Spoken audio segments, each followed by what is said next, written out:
ಇವರು ಒಂಥರ ಬಹುಮುಖ ಪ್ರತಿಭೆ ಅಂತಾನೆ ಹೇಳಬಹುದು. ನಮ್ಮೊಂದಿಗೆ ಸದಾ ಸಿನಿಮಾ ಸುದ್ದಿಗೋಷ್ಠಿಗಳಲ್ಲಿ ಕಂಪ್ಲೀಟ್ ಬ್ಯುಸಿ ಆಗಿರ್ತಾರೆ. ಜೊತೆ ಆ ಟೈಮ್‌ನಲ್ಲಿ ಯಾವಾಗ ಹೋಗಿ ಸಿನಿಮಾದಲ್ಲಿ ತೊಡಗಿಸಿಕೊಂಡು ಅಲ್ಲೂ ನಟಿಸ್ತಾರೆ ಅಂತ 100% ಗೊತ್ತಿಲ್ಲ ನಮ್ಮ ಪ್ರೀತಿಯ ಮಂಜುರಾಜ್ ಸೂರ್ಯ ಸರ್. ಅವ್ರನ್ನ ಮಾತನಾಡಿಸ್ತಾ ಹೋಗ್ತೀನಿ. ಹಿರಿಯ ಪತ್ರಕರ್ತರು ಕೂಡ ಹೌದು. ಸರ್ ನಮಸ್ತೆ, ಹೇಗಿದ್ದೀರಾ? ನಮಸ್ತೆ, ಎಲ್ರಿಗೂ ನಮಸ್ತೆ. ನಮ್ಮ ಜೊತೆನೇ ಇರ್ತೀರಾ. ಯಾವ ಮಾಯದಲ್ಲಿ ಯಾವ ಟೈಮಲ್ಲಿ ಹೋಗಿ ಸಿನಿಮಾದಲ್ಲಿ ತೊಡಗಿಸ್ಕೊಳ್ತೀರಾ ಅಂತ ಗೊತ್ತೇ ಆಗೋದಿಲ್ಲ ನಿಮ್ಮನ್ನ. ಏನಿಲ್ಲ, ಈ ಹಿಂದಿನಿಂದಲೂ ಹಂಗೆ.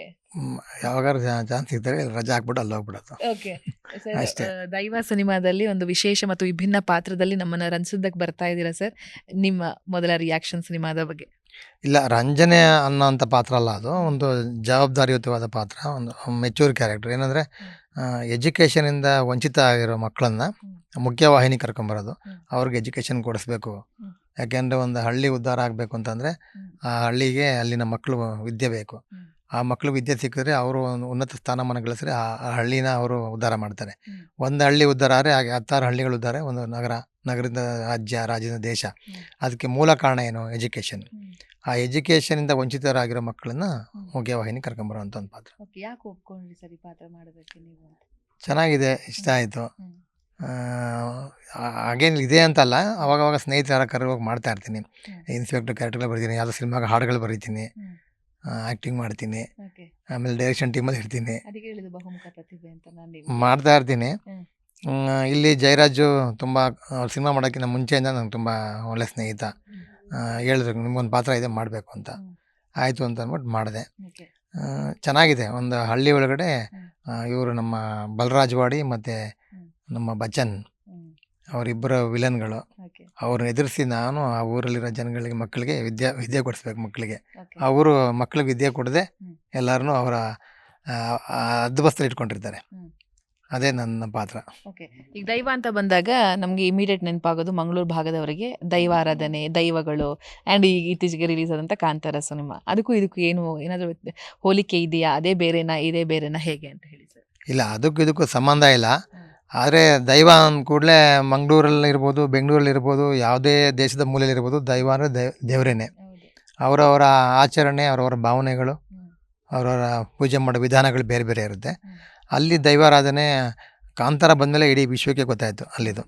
ಅದೊಂದು ಒಂಥರ ಮೈ ಜುಮ್ಮು ಅನ್ನೋಂಥ ಪಾತ್ರ ತುಂಬ ಚೆನ್ನಾಗಿ ರಿಷಬ್ ಶೆಟ್ಟಿ ಅವರು ತಮ್ಮ ಮಣ್ಣಿನ ಮೂಲದ ಒಂದು ಆಚರಣೆನ ಎಲ್ಲರಿಗೂ ತಿಳಿಸ್ಕೊಟ್ರು.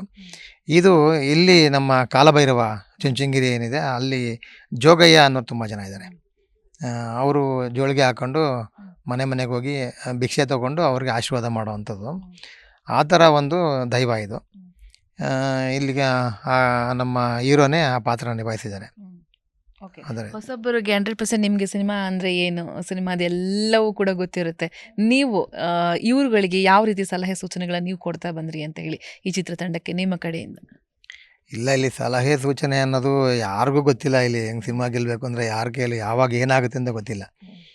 ಈಗ ನಾವೇನೇ ಪ್ರೆಸ್ ಮೀಟಲ್ಲಿ ಇದ್ದಾಗ ಸೂಫ್ರಮ್ ಶೋ ನೋಡಿದಾಗ ಏನು ಟೈಟ್ಲ್ ಹೆಂಗಿದೆ, ಇದೇನು ಸಿನಿಮಾ ಇದು, ನಗು ಬರ್ತಿತ್ತು. ಏನು ಅವ್ರು ಏನು ಪ್ರಚಾರ ಮಾಡಿಲ್ಲ, ಇದ್ದಕ್ಕಿದ್ದಂಗೆ ಒಂದು ಪ್ರೆಸ್ ಮೀಟ್ ಮಾಡಿದ್ರು. ಏನು ಶೆಟ್ರು ಈ ಥರ ಟೈಟ್ಲ್ ಇಟ್ಟಿದ್ದಾರಲ್ಲ ಅಂತ. ನಮ್ಮ ಫ್ರೆಂಡ್ ಒಬ್ಬರು ಹೇಳ್ತಾರೆ, ನಮ್ಮ ಮನು ಫೋಟೋಗ್ರಾಫರ್ ಹೇಳಿದ್ರು, ಅವ್ರು ಬೆಳಗ್ಗೆ ವಾಕಿಂಗ್ ಮಾಡ್ಬೇಕಾದ್ರೆ ಜನ ಓರೇನು ಮಾಡ್ತಾರೆ, ಓಡ್ತಾ ಇದ್ರಂತೆ ಬೆಳಗ್ಗೆ 6:30. ಇವ್ರು ಏನೋ ಆಗ್ಬಿಟ್ಟಿದೆ, ಓಡ್ತಾ ಇದ್ದಾರೆ ಯಾಕೆ ಅಂತ ಕೇಳಿದ್ರೆ ಸಿನಿಮಾ ನೋಡೋದಕ್ಕೆ. ಜನಗಳನ್ನ ಅಂದರೆ ಒಂದು ಕಂಟೆಂಟ್ ಇಷ್ಟ ಆದರೆ ಮನೆಗೂ ಆ ಸಿನಿಮಾ ಹೇಗೆ ಮುಟ್ಟುತ್ತೆ ಅನ್ನೋದಕ್ಕೆ ಮೌತ್ ಪಬ್ಲಿಸಿಟಿ ಕೂಡ ಕಾರಣ ಆಗುತ್ತೆ, ಮೀಡಿಯಾಗಳು ಕೂಡ ಕಾರಣ ಆಗುತ್ತೆ. ಯಾವ ಸಿನಿಮಾ ಯಾವಾಗ ಗೆಲ್ಲುತ್ತೆ ಅಂತ ಹೇಳೋಕ್ಕಲ್ಲ. ಒಂದು ಕಡೆ ಅದೃಷ್ಟ ಚೆನ್ನಾಗಿರಬೇಕು, ಕತೆ ಚೆನ್ನಾಗಿರಬೇಕು, ಅವ್ರಿಗೆ ಎಲ್ಲ ರೀತಿಯೂ ಎಲ್ಲ ಕೂಡಿ ಬಂದಾಗಲೇ ಒಂದು ಸಿನಿಮಾ ಗೆಲ್ಲೋದು. 12ಕ್ಕೆ ಸಿನಿಮಾ ರಿಲೀಸ್ ಆಗ್ತಾಯಿದೆ, ಇದೇ ಫೆಬ್ರವರಿ 12. ಒಂದು ಕಡೆ 13 ಪ್ರೇಮಿಗಳ ದಿನಾಚರಣೆ ಅಂತಾರೆ. ಅದು ನಾನು ಅಷ್ಟು ನಂಬಕ್ಕೆ ಹೋಗಲ್ಲ. ಯಾಕೆಂದರೆ ಪ್ರೇಮಿಗಳು ಪ್ರತಿದಿನ ಅದಕ್ಕೆ ಆದ ಒಂದು ವಿಶ್ಲೇಷಣೆ ಇದೆ. ಶಿವಪಾರ್ವತಿನ ಆರೈಸುವಂಥ ಶಿವರಾತ್ರಿ ಕೂಡ 17ನೇ ತಾರೀಕಿದೆ. ಶಿವಪಾರ್ವತಿ ನಿಜ ಹೇಳಬೇಕು ಅಂದರೆ ನಮ್ಮ ಸಂಸ್ಕೃತಿಯಲ್ಲಿ ಕೃಷ್ಣ, ರಾಧೆ ಮತ್ತು ಶಿವ, ಪಾರ್ವತಿ ಅವ್ರಿಗಿನ್ನ ಪ್ರೇಮಿಗಳು, ಅವ್ರಿಗಿನ್ನ ದೇವತೆಗಳು ಯಾರೂ ಇಲ್ಲ ಅಂತ ಅನಿಸುತ್ತೆ. ಈ ಒಂದು ಶುಭ ದಿನಕ್ಕೆ ಈ ಸಿನಿಮಾ ಬರ್ತಾಯಿದೆ. ನೀವೆಲ್ಲರೂ ಬಂದು ಕೈ ಹಿಡೀರಿ. ಹೊಸ ಸಿನಿಮಾಗಳು ಗೆದ್ದರೆ ಇಂಡಸ್ಟ್ರಿ ಕೂಡ ಒಳ್ಳೆಯದಾಗುತ್ತೆ, ಒಂದಷ್ಟು ಜನ ಅನ್ನ ತಿಂತಾರೆ, ಒಂದೊಂದಷ್ಟು ಹೊಸ ಕಲಾವಿದರು, ತಂತ್ರಜ್ಞರು ಬರ್ತಾರೆ. ನಿಮ್ಮ ಸಹಕಾರ ಯಾವುದೇ ಸಿನಿಮಾ ಗೆಲ್ಲಬೇಕಾದ್ರೆ ಪ್ರೇಕ್ಷಕ ಪ್ರಭುಗಳೇ ಕಾರಣ. ದಯವಿಟ್ಟು ಬನ್ನಿ, ಈ ಟೀಮ್ನ ಗೆಲ್ಲಿಸಿ ಅಂತ ಕೇಳ್ಕೊತೀನಿ. Thank you so much. All the best sir. Thank you.